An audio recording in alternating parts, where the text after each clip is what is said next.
Good afternoon, ladies and gentlemen. My name is Scott Steedman. I'm Director of Standards at BSI, so I represent the UK on all business and industry standards. But I'm not really here to talk about that or synthetic biology. I wanted to follow from Jan and David in those very interesting presentations around landing innovation. So how is it that we materialize? How do we land that good idea that you have in your community, in your family, in your bath, in your company? How do you land that?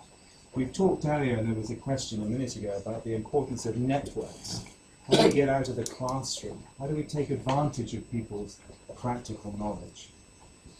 To deliver innovation, you need to reach the market. You need to deliver that value to customers. But I have in my mind the idea, often in this room, that succeeding in an innovation process is 1% inspiration and 99% perspiration. So there's a lot of hard work. And in that hard work, you have to think about two things in particular from a support function. So in addition to all the requirements of funding that Jan has talked about and so on, you need to think about how you're going to protect your ideas and how you're going to share your ideas.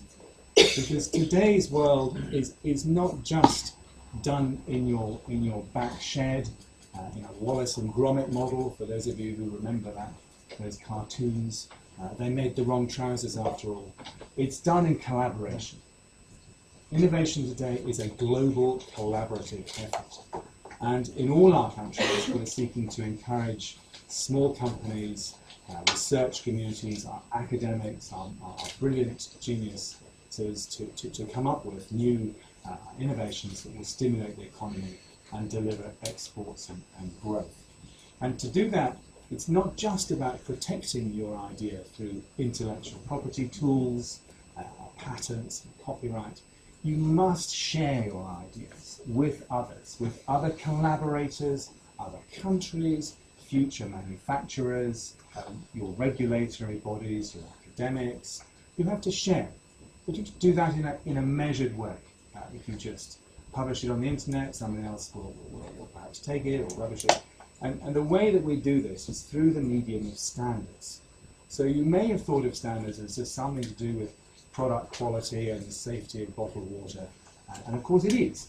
But actually, in today's world, the world of standards that we use to advise our government on is the use of structured knowledge to help governments deliver innovation, to deliver emerging technologies and new ideas in your country or indeed across the globe.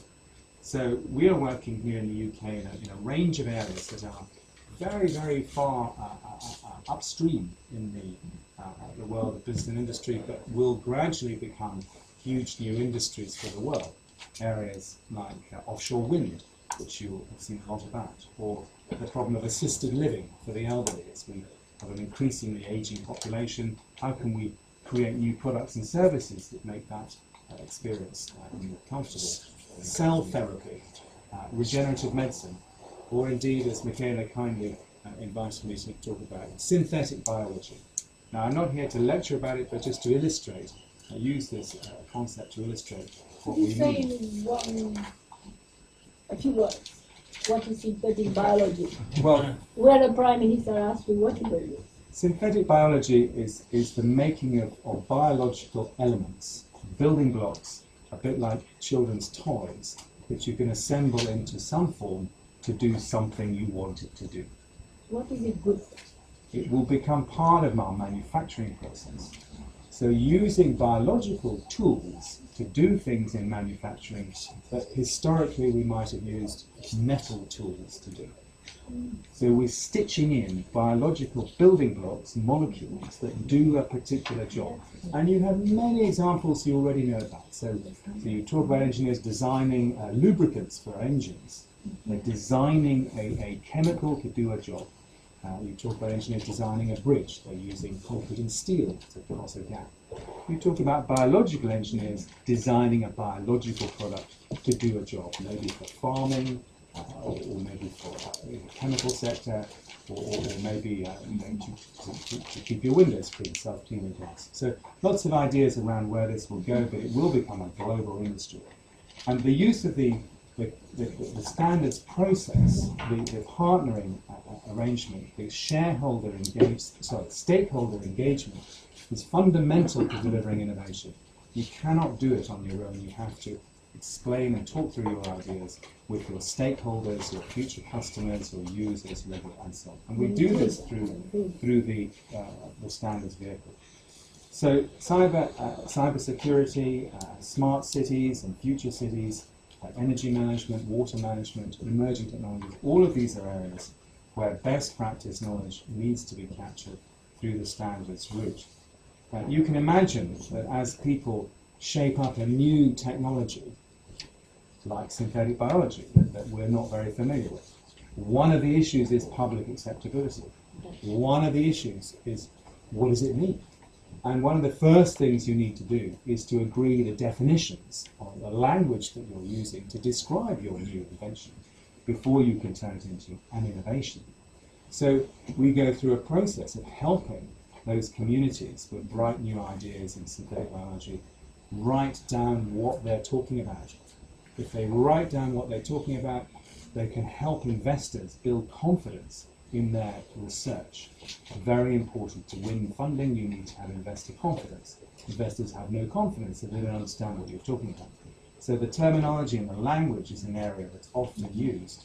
In the case of synthetic biology, the definition of those building blocks. A famous Danish children's toy Lego, you'll think of that as an image of what I mean here. So how do you design the shape of those blocks in a way that people can exploit them around the world? If they're a different size, they won't plug in to your customer's factory, wherever that is. Metrology is an area that's very important in innovation. So if you're coming up with a new science, you want to convert it to a new product, how do you measure what you're doing? How do you characterize the products that you're talking about? And in this modern world, the issue around open innovation and responsible behaviors, open access to data, become ever more important. There are examples on the web today where you can post your question, and people all over the world will try and answer it. And big companies are using this very successfully to get questions answered very quickly by people who go home at night. They want to spend their evenings answering other people's questions, perhaps even your competitor who's put the question up, because confidentially they want this answered. So all sorts of areas around here where we need, I'm not going to say rules, but we need best practice.